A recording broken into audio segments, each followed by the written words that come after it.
You're listening to Reparations in Action here on Black Power 96.3. Reparations Now! Uhuru, everyone. Welcome to this special event titled The Black Community Struggle for Housing. From Oakland to St. Louis, Reparations Now. My name is Brendan, and I'm a member of the African People's Solidarity Committee, which is under the leadership of the African People's Socialist Party. Now, I want to get started. Welcome APSC Chairwoman Penny Hess to begin today's program.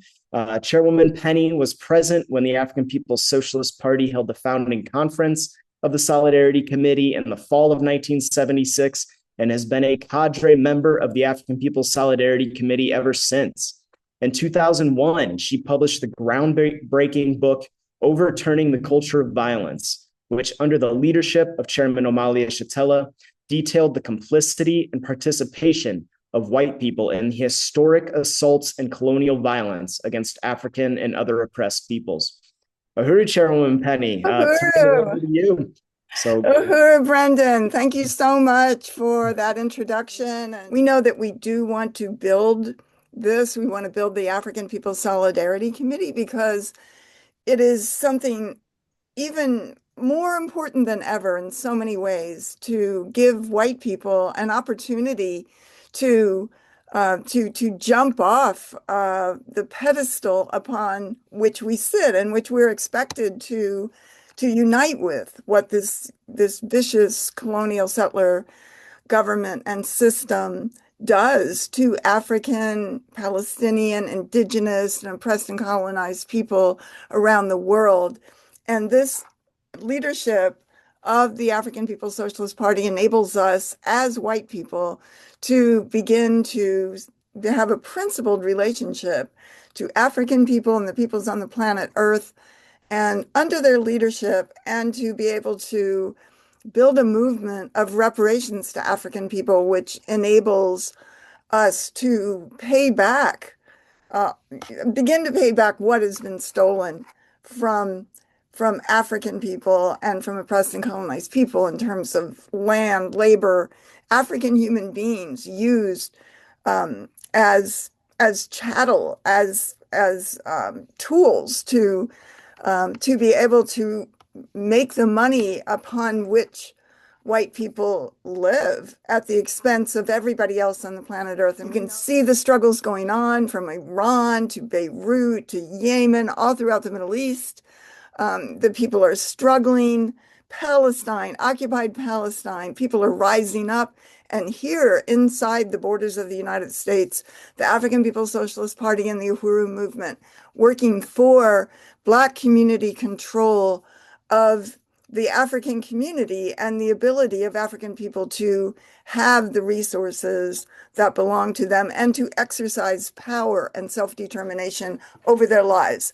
That is the world that I want to live in. I don't want to live in a world with the United States government in my name bombing the people around the world for their oil or just for geopolitical power in a region, for the Straits of Hormuz or anything else that the U.S. deems that it must have. And certainly we know that the system was built this way. It was built on genocide of the indigenous people, built on the theft of their land, going into Africa by Europe and kidnapping African human beings, forcing them to labor and to work for free and, to have no power whatsoever over their lives for the last 600 years, in which a white child could have the power of life and death over African people. We want that world to be over. So I want to salute Chairman Omali Yeshitela, my leadership, and Deputy Chair Ona Yeshitela, who not only taught us and organized us as white people how to see the world through the eyes of the African working class, how to be able to take a principled stand, even how to articulate what is really happening in the world, this parasitic social system, this thing that the chairman calls the colonial mode of production, that there is nothing that white people have that is not tainted, is not the origin of which is not colonialism, is not suffering of the peoples on the planet Earth and the theft of their resources for our benefit. So that is the world that we have the opportunity to change, not on our own, but under the leadership of the African revolutionary movement for political and economic power in the hands of the African working class, in unity with all other colonized liberation struggles here and around the world. So that's very, very exciting. We're talking about the question of housing, one of the key issues, absolute key issues of the African community and of African people and the colonized people around the world for many, many years. And again, we want to say that we denounce this bombing, this violence, this terror by the United States and US-backed Israel, which is the tool of the United States government in the Middle East, bombing of Iran, the Iranian people, Syria, Yemen, Lebanon, Iraq, and genocide in Palestine, and much more throughout the Middle East and throughout the world. And it's really powerful that Iran has been taking a very strong stand and is refusing to come to the table until their terms are met. They are not coming to the table under the US government's terms. And just to say, by the way, it's not just Trump. It's the whole damn system. Before Trump, it was the Democrats. It was Biden. Same struggle, same thing, same relationship of US imperialism and colonial mode of production, forcing the peoples on the planet Earth to do whatever the US government forces them to do. The US government robs and loots them, and that world has to be overturned. So we know that settler colonialism is what the United States is built on. Settler colonialism is genocide. The motto of settler colonialism is to kill everything that moves, to destroy the people, to destroy the earth itself. This is, we can't separate the environmental destruction from the colonial devastation that is imposed on the human beings who have the indigenous and African people and the indigenous peoples of the earth who have taken care of their lands for millennia. So there was never a time in the last 600 years that the US and Europe were not slaughtering other people for gain. There's never been a time that everything was peaceful, and the United States has always been a violent, vicious, imperialist colonial power. And this is what we are struggling against. And the chairman has also called on white people to take a genuine stand of solidarity. The chairman sums it up that in the 1960s and 70s, the white peace movement was saying no more Vietnams. But he points out that Che Guevara didn't say that. He said 2, 3, many Vietnams, that the right of the colonized people to rise up and fight for their land and their resources and their self-determination. And Che recognized in that period that Vietnam was on the front lines of anti-colonial struggle. So the African People's Socialist Party is committed to regaining their stolen resources, their reparations, and the return of Africa and Black African working class political and economic power. So, see if this is on. So again, we want to salute Chairman Omali Shatella, our leadership, and just to say that the chairman has fought his entire life for political and economic power in the hands of the African working class. He has analyzed the period. He has analyzed why in the Black Revolution of the 1960s, African people couldn't win, that there was a counterinsurgency, a US government war. a very serious US government war to crush the struggle of African people, but yet African people have still been fighting against this colonial domination and for power for 600 years, uninterrupted. And the chairman is the chairman of the African People's Socialist Party and leads the Uhuru movement brilliantly, which is based inside the United States among African people and everywhere around the world, including on the continent of Africa and in Europe, any place where African people have been forcibly dispersed by this vicious colonial system. Next slide. I want to salute Deputy Chair Onizane Shatella, the leading member of the deputy chair of the party and leading member of the National Central Committee. She is the architect of the Black Power Blueprint and Economic Development. Just an incredible project of political power based on transforming what was a deeply impoverished North St. Louis, left to rot literally by the city of St. Louis. All resources dried up, kept away, sucked out of North St. Louis by the city for the benefit of South St. Louis, which is majority white community. North St. Louis is majority African. Deputy Chair has built this beautiful project. We're going to show some pictures of that community garden, of actual farm now, a basketball court, a housing for an African independence workforce program, the incredible 50-foot flagpole of the red, black, and green flying over this whole beautiful area where the Uhuru House is, over in North St. Louis. So we invite people to come to St. Louis. You can have a tour and, just see it for yourself, because there's nothing like it, literally, here or anyplace else in the world. Next slide. The African People's Socialist Party has always struggled for Black community control of housing, a human right. It struggled in the 1980s in Oakland, California, for Measure O and Measure H, which were community control of housing initiatives that were very powerful, that called on literal, absolutely Black community control of African neighborhoods in Oakland, which at that time was majority African.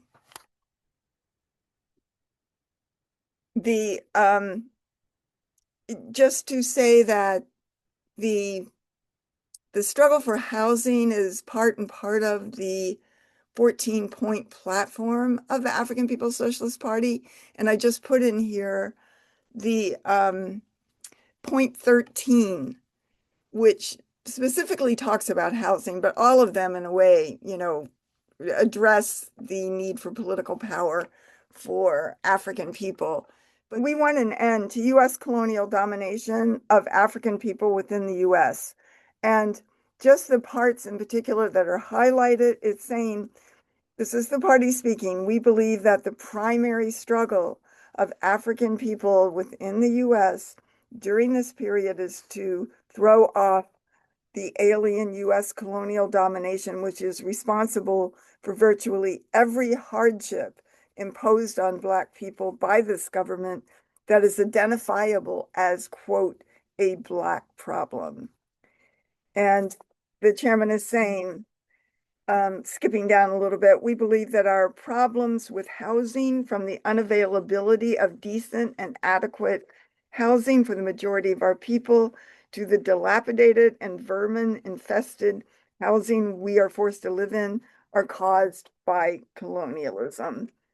And, it goes on that African people must have power over their lives to self-determination, national liberation. Next slide. And, the party makes it clear African communities' struggles for housing are necessary due to colonialism and the colonial mode of production, which means that colonialism is not a thing of the past. It is not something It's not a political period. It's not a political policy. It is the essence and DNA of the system that we live in as well. We live in this system as the colonizers.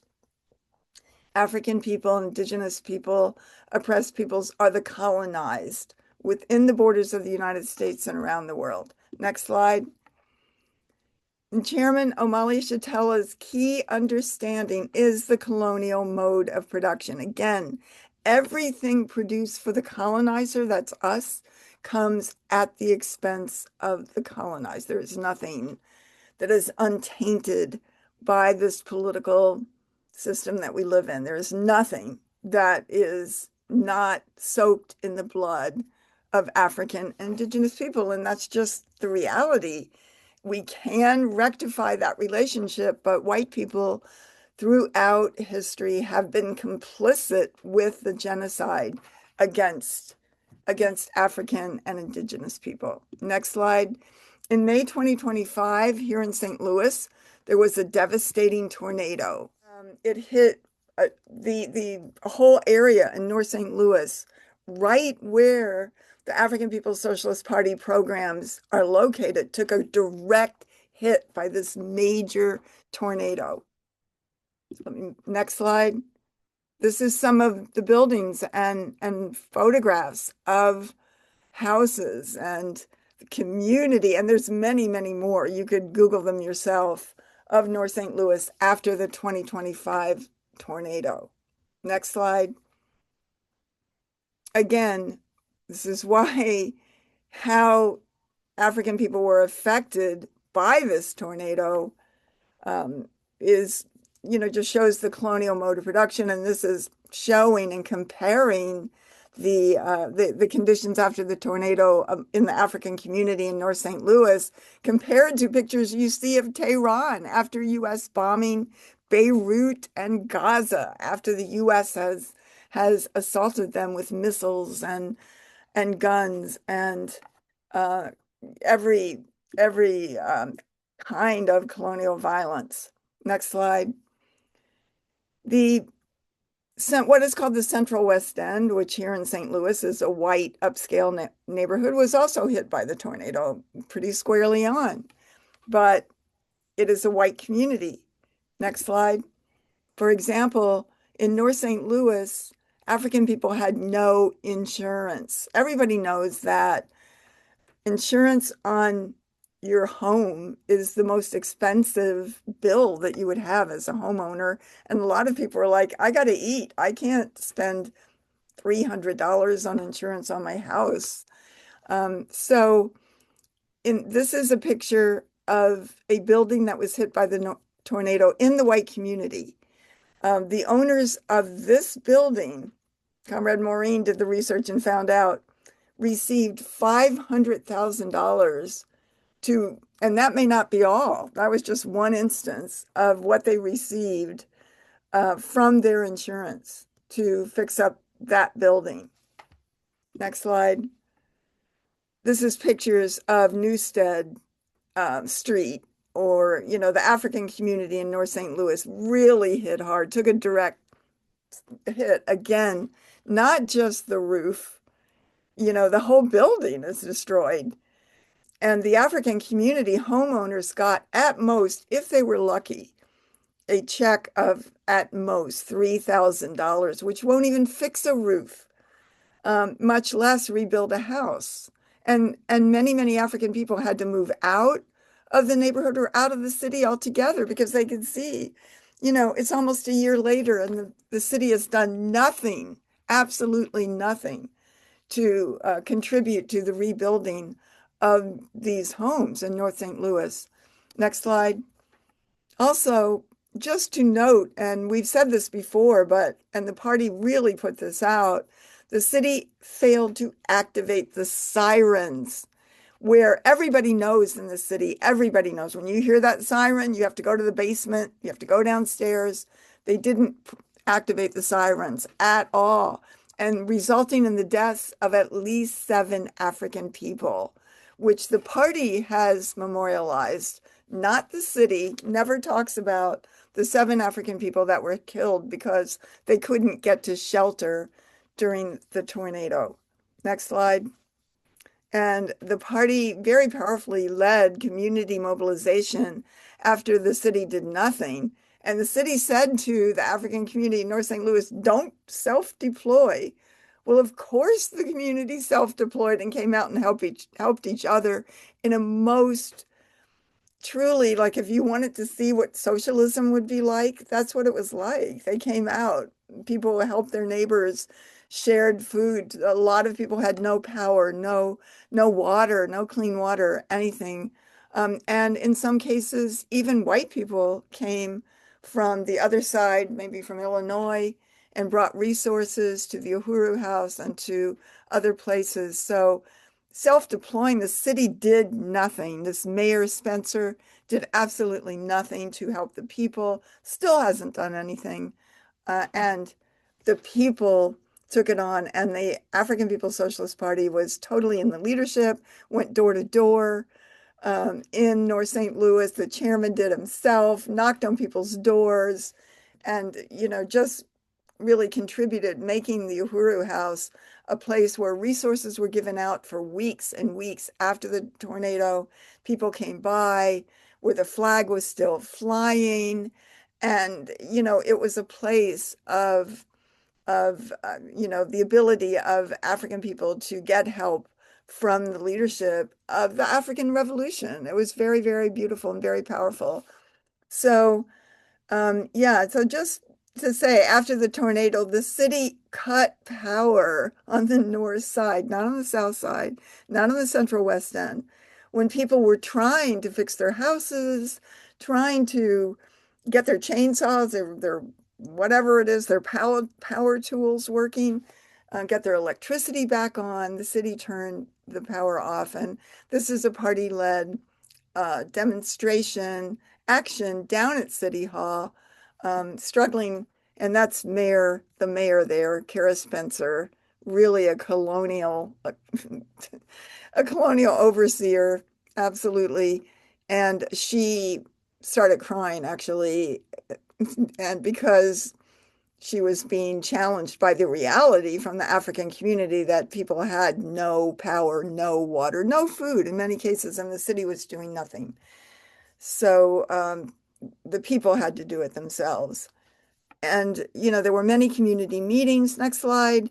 The party struggles with the city's lie, promising to grant funds. They still have not really taken that on. The party has been out there at all of the community meetings where the city, where members of the community were outraged, and they can come together to express their outrage, but nothing is ever done about it. So just wanted to lay that out and say this is truly an ongoing struggle, but it's a struggle that we'll talk about, that the Black Power Blueprint is working to create political and economic power where the African working class has and controls the life within the territory of the heart of the African working class community. And next slide. The party has struggled for Black community control, and Measure O, the Black community control of housing initiative that was actually put on the Oakland ballot in 1984 and 1986, 2 times, winning 22, I believe it was 22% of the vote. It was an incredible, incredible time. I had the honor of being there in the struggle where they couldn't afford to send to 150,000 houses in the flatlands, what's called the flatlands of Oakland. The hills are basically all white. What's called the flatlands are where African people live.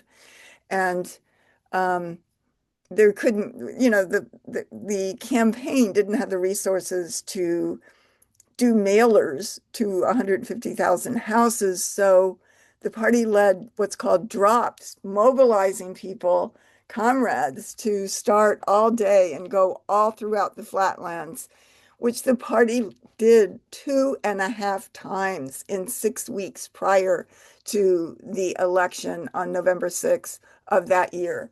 And it was so incredible. Taking drops means you take a flyer to a person's door and put it there when it tells them about the campaign. And also had a, right in the Fruitvale neighborhood, which is sort of very much in the center of Oakland, had a very powerful headquarters for the Measure O campaign. Measure O, housing for the homeless, Oakland. There were 30,000 unhoused homeless people in Oakland. Oakland was at that time a majority African city. It is now incredibly gentrified, and African people have been pushed out. I've read up to 10,000 African people have been pushed out of Oakland to other cities, maybe more inland, maybe closer to Sacramento and other places, but dispersed, not together in a very, very incredible community that was just known for Huey Newton living there, the Black Panther Party. It had an incredible history of powerful political leadership throughout the 1960s and 1970s. And then the Uhuru House keeping alive and having the goal to complete the Black Revolution of the 1960s. So at this time, the city was planning to put the homeless, the unhoused population of Oakland, 30,000 people, into a deserted military camp that was way out in the county, probably 30, 40 miles away in an isolated, it was a concentration camp that they were trying to do. And this former deserted military camp was radioactive because they had done testing of nuclear weapons there at some point. So it wasn't used by the military anymore, but they were going to put African people in a radioactive camp. This is so typical of what happens, what colonialism means for African people. And because of the work of the party, they were not able to do that. Just want to say, next slide, that the whole question of housing is so critical, and that historically, over the years since the Cuban Revolution, Cuba has had the lowest homeless rate in the world, and actually 85% of people in Cuba own their own home or apartment or condominium. And that is the highest rate of homeownership in the world. But since this current period where these sanctions and forced starvation have been imposed on Cuba through the intensification by the United States government, there have been, they've had to dismantle some of that, and they, are allowing foreigners to come in to build houses there in Cuba, which you can do very cheaply compared to the United States. Historically, under Cuba's revolutionary government, a foreigner could not come in and just buy property in Cuba. It belonged to the people. So this is the attack that's going on, and we salute the struggle of the Cuban people, the heroic struggle to maintain the Cuban Revolution that has been the beacon for the peoples on the planet Earth and the state power. And it is under intense, very, very intense attack at this moment. We salute comrades that we know in the Uhuru movement who are part of Hands Off Cuba, who have been going there and taking supplies to Cuba and standing with Cuba to make sure that it is not bombed and attacked by the US government. Next slide. In the Measure O and Measure H campaigns in the 1980s, there were abandoned houses all over Oakland where this is one particular case. This is Comrade Omoweli K. Fing, a leading member of the party who is out there at an abandoned house where an unhoused homeless mother and son, Joyce and Jeffrey Wheeler, were attempting to take shelter there and died of exposure and starvation. Outrageous conditions in one of the richest areas of the entire US. Next slide. During this period, the party took over an abandoned house on 98th Avenue, which was about 20 blocks from the Uhuru house. And again, it was one of the many at that time abandoned houses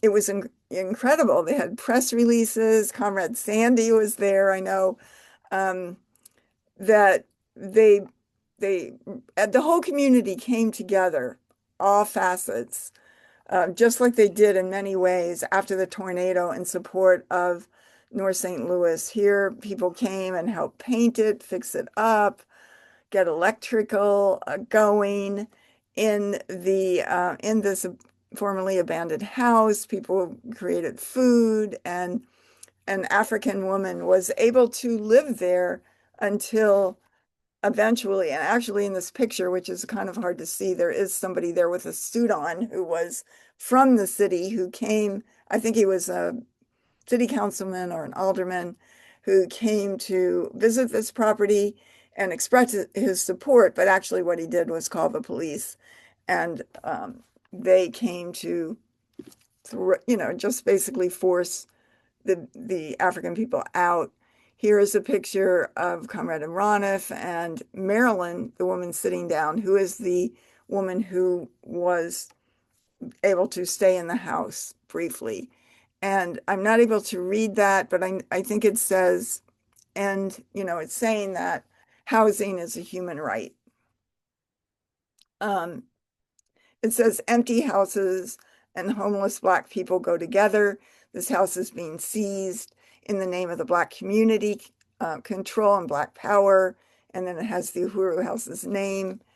And it says, as of today, the African People's Socialist Party and Black Community Control Committee are taking back this city-owned abandoned house. We're fixing it up as a home for a homeless Black family. Very powerful action. And the first one to do that. Many other groups tried to, imitate that over the years, but this was powerful. And the party, if I remember correctly, held this for quite a while, for a couple of months. They also took over a park in downtown Oakland in the same period, renamed it Uhuru Park, and fed people that lived there in the park, that were forced to live in the park, 3 meals a day for months. So this is saying that the Measure O would give power to the people and Black power to the Black community. This is the next picture is a picture of the Uhuru house, which was being rented, and the slumlord evicted the party after a rent strike. And it was very powerful, very powerful. We'll have to have a whole thing just on this period. The police came, and they had a tape recorder going inside the building, sounding like people were chanting, "We are going to hold this building no matter what. Just go ahead." I can't remember the whole chants. I know somebody else can, but it was very, very powerful. So the police broke down the door, and the place was totally empty, and the party had already moved to the next, a block or so down, to another Uhuru house. Very powerful, and the community just thought it was hilarious, which it indeed was. So the next slide, Community Control of Housing Initiative wins a big court victory. The landlord spent millions of dollars to defeat Measure O and tried to get it off the ballot prior to the election. The party, and of course, the chairman and his brilliant political/legal brain and mind and leadership that he gives to legal struggles, politicizing it, led the court battle. We won, the party won. And the next slide is coming down from the stairs from the city hall after the party won that struggle. I love that picture. I remember that day. I was there. That was so powerful. Chanting. It was one of these old court buildings, so it was echoing, Black power to the African community. Also, this is a picture of the rental office for Measure O during the Measure O campaign. Really, really exciting, right in the Fruitvale neighborhood. This next slide, the struggle for Black community control of housing. Everywhere the party organized. This picture here was in Baltimore, but all over the U.S., wherever the party was organized, African people were struggling for housing. And in the electoral campaigns in 2017, 2019, and 2024 in St. Petersburg, Florida, Comrade Akile ran for city council, Comrade Jesse ran for mayor, and the question of housing was one of the key issues. Next slide.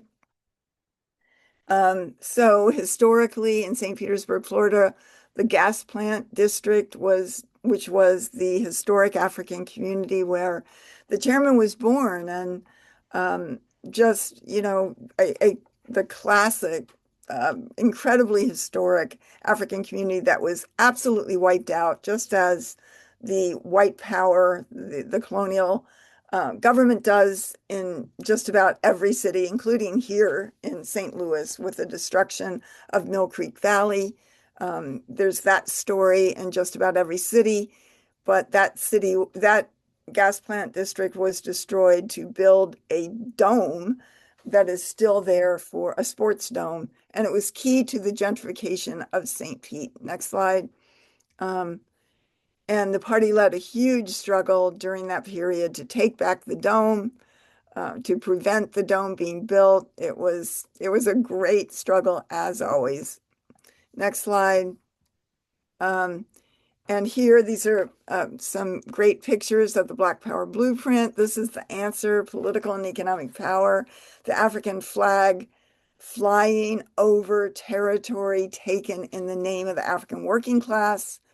This is the housing, the Mafundi Lake community African independence workforce housing, right next to the basketball court in St. Louis, which is really beautifully decorated. And the next slide is the Reparations Investment Company, this beautiful house I believe this is on Holly Street. Jesse's going to talk about it more.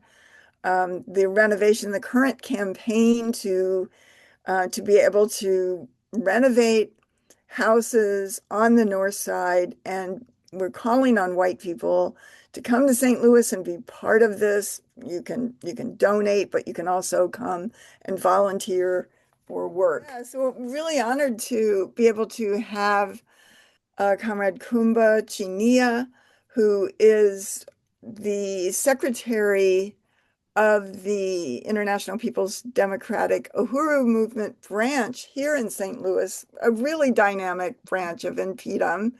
And I'm just really honored to have you here, Comrade Kuumba. Thank you for being with us tonight. Uhuru, thank you, and I appreciate you, Chairwoman Penny Hess, and I appreciate the work that the African People's Solidarity Committee has done for so many years on behalf of the African working class under the leadership of the African People's Social Party. Uhuru, thank you so much. Uhuru, and just to say that I know that Comrade Kuumba leads, or often MCs and chairs, the Sunday rallies and meetings at the Uhuru House here in St. Louis every Sunday at 3 o'clock, and does a great job. They're always very dynamic, and just very, very exciting to go every week to see, the latest struggles, the latest summation. Often the chairman is speaking there. So just really want to salute you for that work. And people can tune in, by the way, on YouTube and see that if you're not able to be here in St. Louis. Very, very, very great. So I just really wanted to welcome you again, Comrade Kuumba, and say that as we know, and we want to talk about it more, we want people to really know, people in the white community, to know the incredible history of the African community, the struggle and the community and economic building that has gone on from, for 200 years on the part of the African community. We could just go back. It has worked to build actual communities. It's not been a struggle against racism. Kuumba, you grew up here in St. Louis. I've often seen the slogan of people who grew up here, especially from the African community, the slogan, St. Louis versus everybody. And just to say, that stand of just a real resistance and that I have observed. I just wanted to ask you, what does it mean for you to have grown up here, as an African person in this predominantly African city that is very proud and has an incredible history? Yeah, thank you. And that's a great question. So I was born in 1968 at Wow. Homer G. Phillips Hospital, Well, can you which say what was a that is? hospital. Yeah. Go ahead. Yeah, which was a hospital most African people were born in the city of St. Louis for a long time period, especially in my generation, and for those even going back 10 to 20 years prior to that. And so I grew up, was born on the north side, so to speak, but I grew up on the west side of the city of St. Louis. And I grew up predominantly around all African people. I didn't really have any white neighbors, didn't have any Chinese neighbors, didn't have any Indian neighbors. It was just all African people. And the community was what it was, like any community. There was ups and downs and this and that and the other. But we had a certain level of community, whereas that as a little boy, if I say, for example, did something that was considered bad in the streets, one of my neighbors, an older person would say, or a friend of my brother or sister or someone who knew my mother and things, well, I'm gonna tell your mama. I said, all right, well, we ain't gonna do that anymore. Don't tell my mama. We'll leave it alone. So there was a certain sense of community ownership that we had of each other to help us to be on the right foot, so to speak. Or they say, I'm gonna tell your daddy when I see your daddy, or something of that nature. But they would be letting known that you can do better, you should do better, and don't get caught up in all this type of chaos that's out there. You don't have to be on the drugs, you don't have to be on the street corner with bottles and things of that nature. And the irony of that, some of these same people that were saying that were some of the same people that were doing some of those so-called illicit activities. But they watched out for the younger generation because they didn't want us to go in that direction. And that was on the street level. And so I had a whole lot of fun in the city of St. Louis growing up. I had a whole lot of fun. We used to we used to take people's peaches off their trees and eat peaches and it's interesting about St. Louis because there were a lot of fruit trees in the city of St. Louis at one time. A Well, lot of them. You could walk down any alley, you would find crab apples, peaches. Of course, the wild berries grow, and all of those things. And you could get peaches. Some people wouldn't let you, but if you asked them, "Can I have a peach or two?" They didn't have a problem with it. They just didn't want you taking it. But being bad kids, we might do that. And so that was it. Now, with the housing stock situation, because this is on housing and talking, the theme centers around housing. In the city of St. Louis, it had some of the most magnificent housing structures that you could imagine in the country and in the world. And the particular street that I grew up on was called Cabaney. And so the block that I grew up on was in between Union and Belt. On that block, you had many mansions, you had single family houses, you had apartments, you had a park, Visitation Park, which is now called Ivory Perry Park. But you had a mixed economic class, a group of people, if you will, that lived on this block. And that was a really long block. Incidentally, it's about a quarter of a mile. That's a seriously long block. And, we played with everybody, anybody. And in that neighborhood, Visitation Park is the neighborhood that I lived in. And so Visitation Park, it was named after some Catholic setup. But anyway, behind us, there was a private street. Nice, well-to-do African families.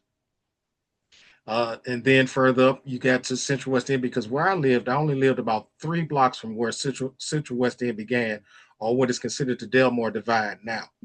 So the Delmore Divide was divided for a while, but when I was growing up, there was housing stock on Delmore.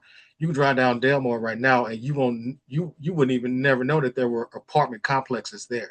There had been serious apartment complexes there, especially on the south side of Delmore, and people that I went to school with and knew there. And it was just a cool neighborhood. Like I said, we were children and we had fun and did what we did. And then coming to the age and going to school, schools were local, walked to all my schools until the DSED program kicked in about 80, 82, 83. Then they sent us to the south side. So that was a culture shock in itself. But mom was, of the working class family situation. Father was, brother and sister, we went to church and stuff of that nature, like most of us do. But being an innocent young person, it was okay. It was cool how we thought about it anyway. Wow.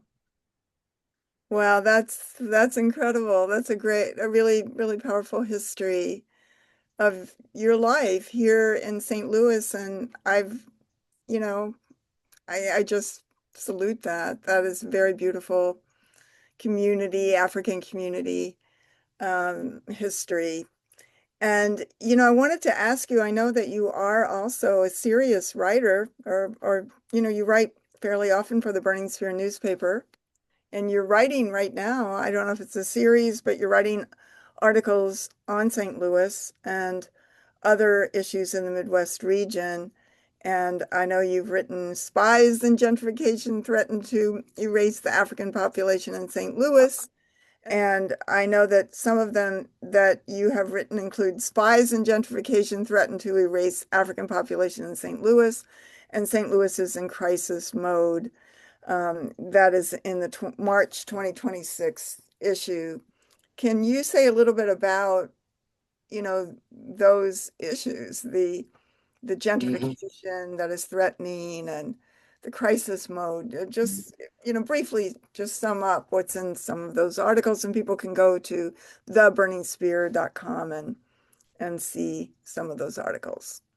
Uhuru. Absolutely. And let me be as brief as I can. So what happens is, in the city of St. Louis, after the Team 4 plan went into effect, even though it was said not to have gone into effect legislatively or legally or officially, it went in effect anyway.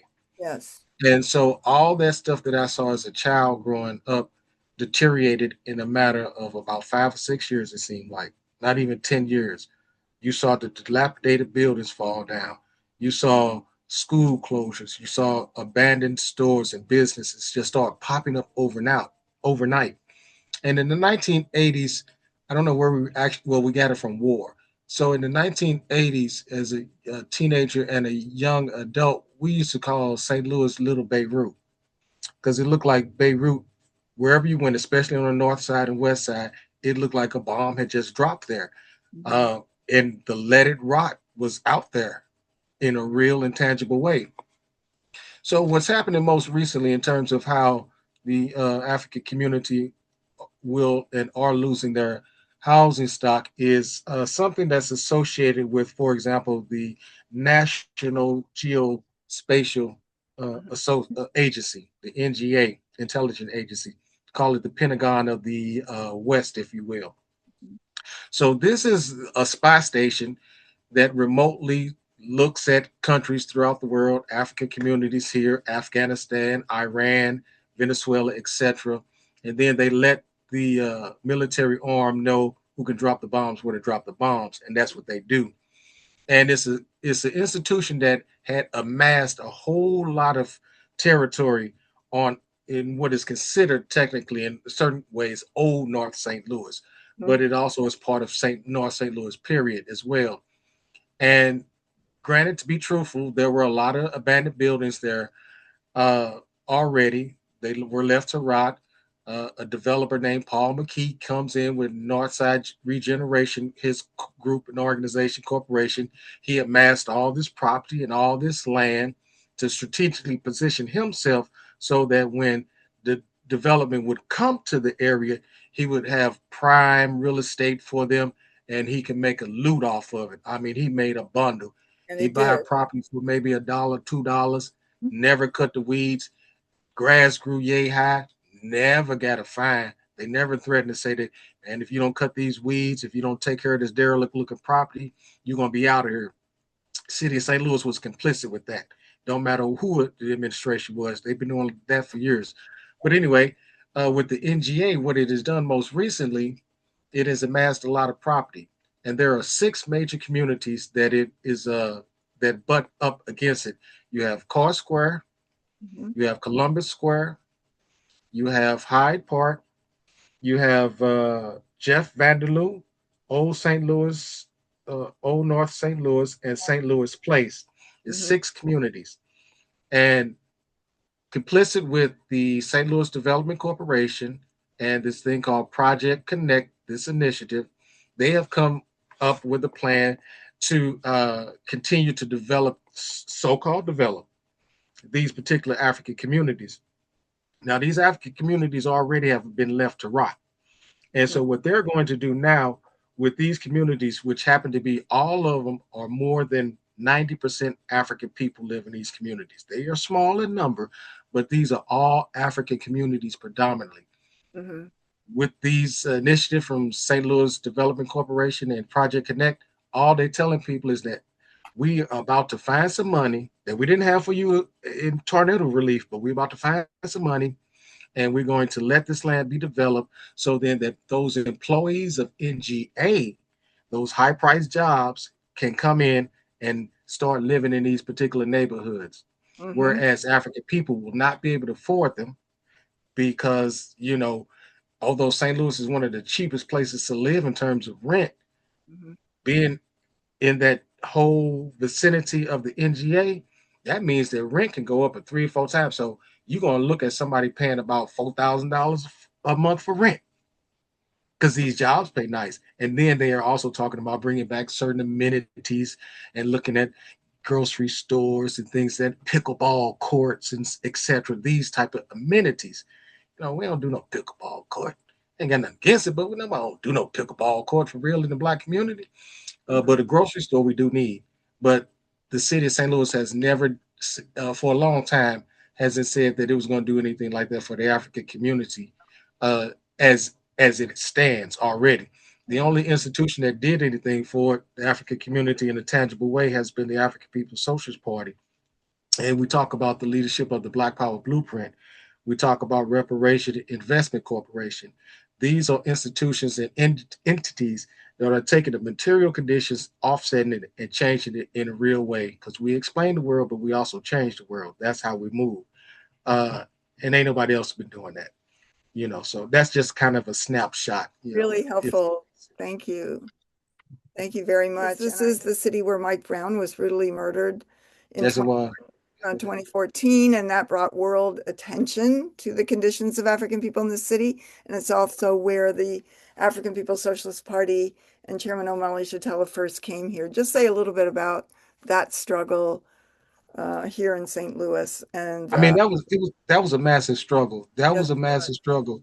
And it was a struggle where you even saw international solidarity. Other colonized forces gave strategic suggestions to the African community who were raising all hell in the street. It's coming from Palestine in particular. Palestinians sent messages through social media in terms of how to tell the crowd to, excuse me, position yourself in relationship to the police and the tear gas. But really what came out of it was on the ground, the African Revolution through the African People's Socialist Party. Everything else that came up out of that was just a bunch of sellouts, knockoffs, wannabes, people getting on their knees praying. A couple of people I even knew that grew up in the city of St. Louis or I worked with as a college student doing different organizational work, came here praying, getting on your knees in front of the police. You know, missed me with that. But it was the African People's Social Party, the Uhuru movement, that really changed the trajectory of the city of St. Louis as a result of what happened to Mike Brown. because the powerful thing about St. Louis, though, even though African people are somewhat unconscious on a lot of levels, there's a strong level of resistance. It just needs African internationalism. And like the chairman say, the people are looking for us, but don't know it. But we're here now. So one of the things that, like the chairman said, what brought him here and sparked him was when, the youth would say, kill the police. That was a serious and strong statement, profound statement.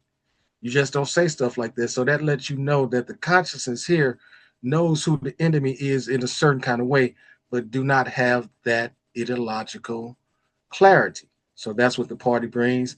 And that's what's moving the city of St. Louis forward. The African People's Soldiers Party, the Uhuru movement and all its institutions, Black Power Blueprint, etc. Farmers Market, etc. InPDUM, etc. And coming soon, Black Power 94.1. Know it. How exciting. Absolutely. Wow. Well, this has been really, really powerful interview. Thank you so much for being here and giving us this history and this, this view of growing up and being really deeply part of the African community and resistance of North St. Louis. So, and a member of the African People's Socialist Party, the International People's Democratic Uhuru Movement. Just really salute you. Thank you so much for being with us, and we hope we'll have you back again to talk to us. So Thank you. thank you again. Thank you so much, Chairwoman Penny and Kuumba, for that profound discussion. Next, I want to bring up USM Chair Jesse Nevel, going to give us some updates on the work of the Reparations Investment Company. Uhuru, Jesse. Uhuru. Wow. I just want to give a round of applause to Comrade Kuumba and Chairwoman Penny Hess. So much has already been said, so much profound history and insight and analysis into what this whole question of gentrification means and the significance of the struggle by African people for control of housing, for control of their communities, of every aspect of their communities. So I will be talking about a program that Chairwoman Penny has mentioned, which is called the Reparations Investment Company. This is the latest initiative of the Black Power Blueprint that we have heard about tonight here in St. Louis. And I want to join in saluting and acknowledging our leadership, the leadership of the African People's Socialist Party, the Uhuru Movement, our leadership in APSC, Chairman Omali Yeshitela and Deputy Chair Ona Zanea Yeshitela. Can't say enough to salute their relentless, tireless, brilliant, bold, courageous leadership over the entire struggle of African and oppressed peoples everywhere for self-determination and for the kind of future that we want to be a part of as white people. We want to get off this pedestal, as Chairwoman Penny said. We want to reject our complicity, our history of unity with a parasitic social system built on the backs of African and oppressed peoples. We want to be part of a bright and beautiful future where all human beings have self-determination. Nobody profits at the expense of another. That's the world, that's the vision that Chairman Omali Yeshitela and Deputy Chair Ona Zanea Yeshitela are making into a reality every single day. And in particular, I want to appreciate Deputy Chair Ona Zanea Yeshitela for leading the Black Power Blueprint and devising this brilliant innovation called the Reparations Investment Company and giving us the tremendous honor in the Solidarity movement of being called upon to coordinate this exciting new institution. And I also want to salute our chairwoman, Penny Hess. Chairwoman Penny Hess has been on the front lines in the white community under the leadership of the African Liberation Movement, under the leadership of the chairman for 50 years. This year marks 50 years since the founding of the African People's Solidarity Committee in 1976. Chairwoman Penny was there. She was the first white person to hear this message and to internalize it, and then to live a life that shows us what genuine solidarity looks like. And Chairwoman Penny continues to be the leading force under the party's leadership as the chair of APSC, who inspires all of us with the example of the highest stand of white solidarity with Black power. So most of the time, we're going to talk about investment. Most of the time when you hear words like real estate, investment, You think of rising prices, predatory developers, African families being pushed out of their neighborhoods. In other words, gentrification, the story that we heard tonight. The story of St. Louis, the story of Oakland, the story of St. Pete, it's familiar to all of us. We've seen it time and time again. Big firms come in, investors, developers, they buy up all the properties, they buy up all the land, they price the people out of their homes, they use zoning laws and code enforcement to harass African families and force them out. They use eminent domain to take over entire communities and crush them to the ground. More than 500 Black neighborhoods have seen this reality, have been disappeared by gentrification, which is just another word for colonialism, in the past 45 years alone. And this is the same plan that the city government has for North St. Louis. But the question that RIC poses is, what if we could invest in the opposite? What if our investment could build a Black-led program to end gentrification and rebuild African community control over land, housing, and development? That is the vision behind the Reparations Investment Company. This is a bold, community-driven initiative to rebuild North St. Louis through what Deputy Chair calls renovation that contends with gentrification. So we heard so many eloquent testimonies tonight and presentations about this incredible community here in St. Louis, the African community of North St. Louis, a heroic community, a community that has never, ever stopped fighting for the right to live, the right to prosper, the right to have control over their own communities and their own economies. And this was, as our speakers have informed us, this was a thriving hub of economic life. Neighborhoods like Mill Creek Valley, the Ville, and deliberate policy that razed these neighborhoods to the ground and tore apart the fabric of Black economic life. So now today, you drive across the colonial Del Mar Divide into North St. Louis, you see thousands of boarded up homes, collapsed buildings, empty lots. We hear about the Team 4 plan. We heard about that tonight, that intentionally let the North Side rot. It continues to this day. Every administration after another, and Kara Spencer is no better, has systematically stripped resources from African communities while pouring investment into the South Side, where most of the white population resides. And then came the tornado. So as Chairwoman Penny spoke about, this devastating tornado tore through these same neighborhoods. The chairman said it right after the tornado happened. He said the devastation didn't start with the tornado. The tornado exposed the depth of the colonial assault that has been ongoing for generations.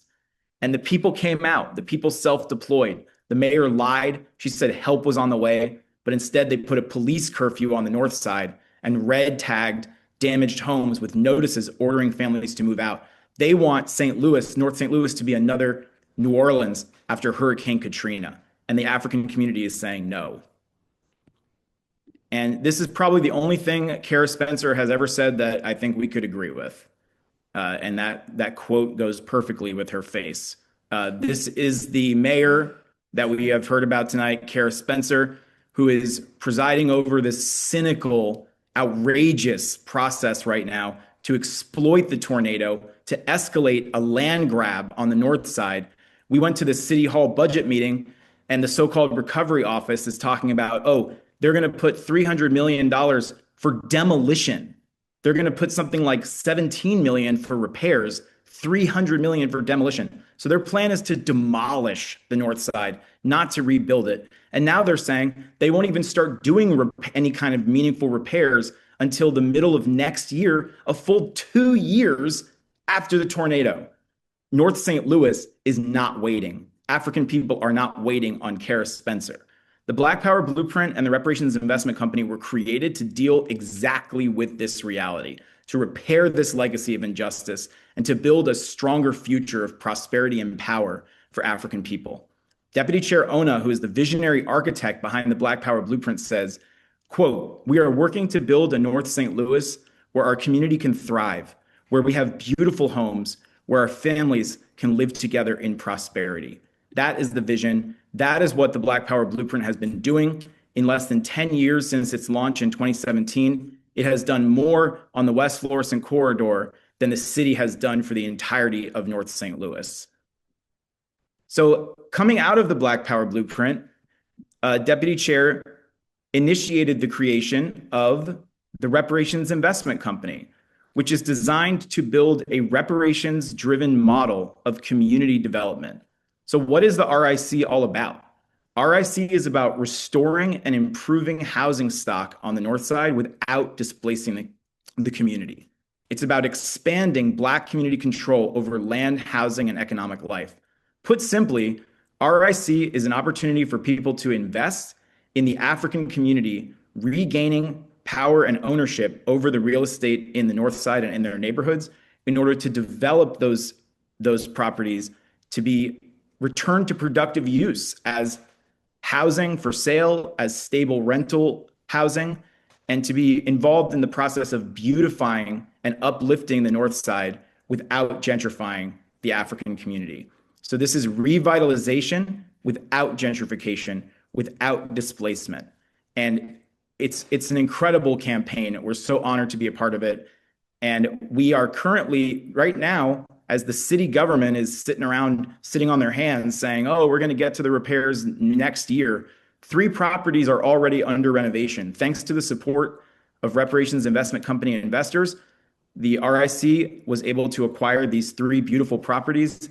And there are now contractors, construction crews, and teams of volunteers working rapidly to renovate these properties so that 2 of them, the one on the left and the one on the right, can be made available for sale for housing in the community, and the one in the middle will be a 4-plex apartment building with beautiful apartments for rent to create accessible housing in the North Side. And we want to salute Angel and Eliad Constructions. And RIC is so proud to partner with licensed contractors, construction teams, and development groups that believe in the self-determination and reparations for the African community on the North Side. And Angel is amazing. His crew is amazing. They've worked on 3 of the roofs on 3 of the houses so far in the RIC campaign. So you can become an investor.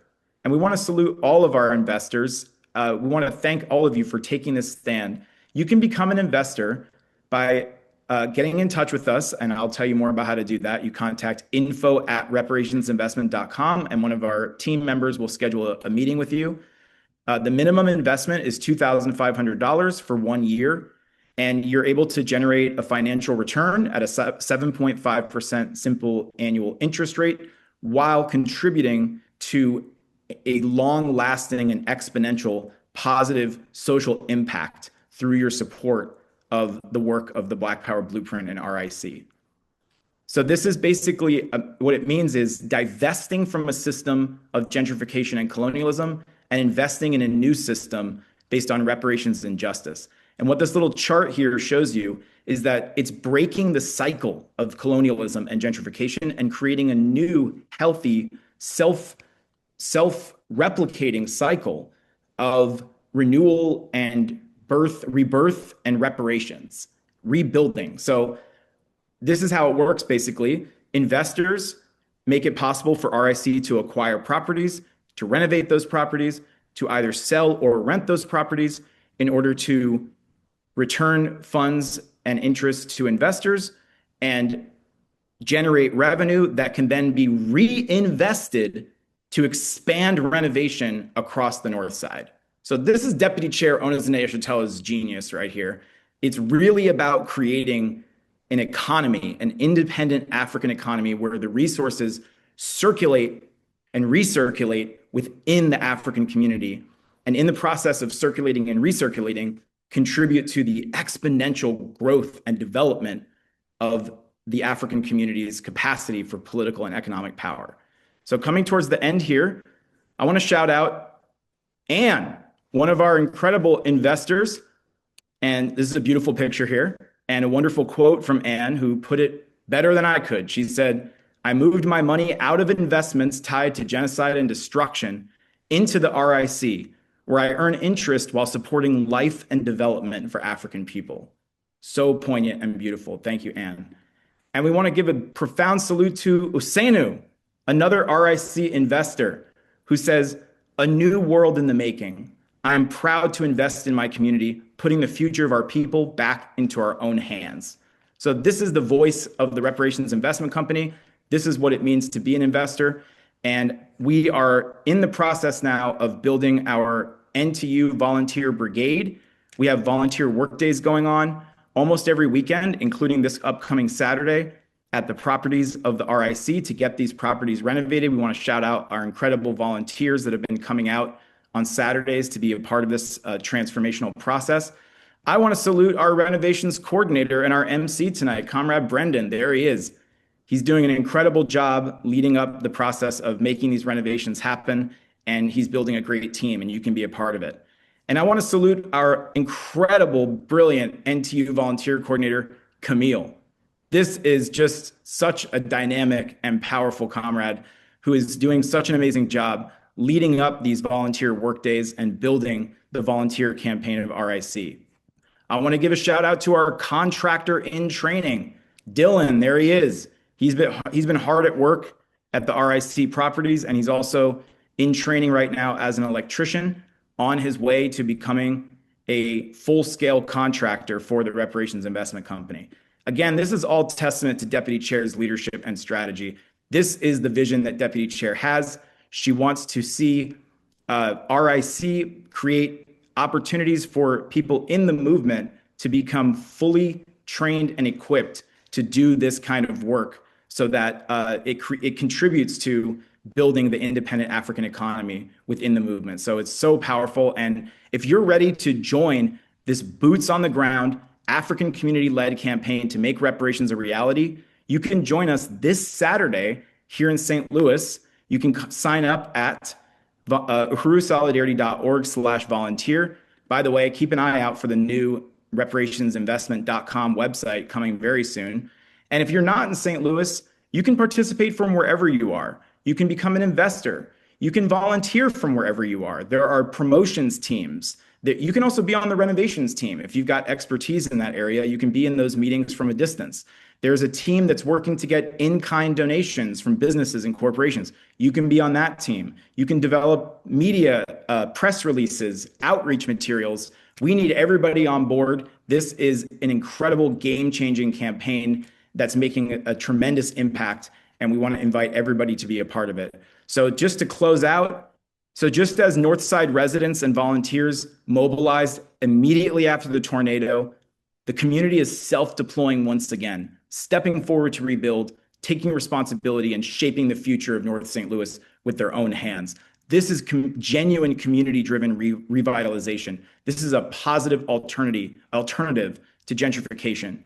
So as the chairman says, a new world is under construction, and you can be a part of building it. That's what this is about. You can join the Uhuru Solidarity Movement. You can join the Reparations Investment Company. You can be a part of building unity through reparations. Uhuru. Uhuru, comrade. Thank you, Jesse, for that incredible presentation. I do want to mention that part of Deputy Chair's vision is also for there to be spin-off businesses from the Reparations Investment Company. So one of them is going to be a staging company. Property managing companies, for people to actually become employed as real estate agents or reparations agents within the RIC. So this is going to create so many different opportunities. It's not just one campaign, it's actually building a whole infrastructure on this basis. So thank you for that. And I also do want to salute and appreciate ORED Director Maureen for all of her leadership and guidance to USM throughout this very, very exciting process. And salute all of the leaders of the African People's Solidarity Committee, especially our chairwoman, Penny Hess, for leading the charge on reparations for the past 50 years. Uhuru. I want to thank our presenters and to everyone who participated today, everyone joining us online. Solidarity with the Black community's demand for Black community control of housing. Solidarity, not charity. Unity through reparations. Uhuru. This has been an episode of Reparations in Action, a biased podcast of white solidarity with Black power. We'd like to thank our team of volunteers. A shout out to Burning Spear Media Director Akile Anayi, as well as Black Power 96, WBPU LP St. Petersburg, and the station manager, Mr. Eddie Maltzby. If you like what you've heard today, you can go to Apple Podcasts and rate this podcast. If you have questions, comments, suggestions, or if you would like to join our volunteer team, you can email us at ria@blackpower96.org. That's ria@blackpower96.org. A special thanks to Chairman Omali Eshatella and the African People's Socialist Party, without whose relentless leadership and theory of African internationalism, none of the understandings presented on Reparations in Action would be possible.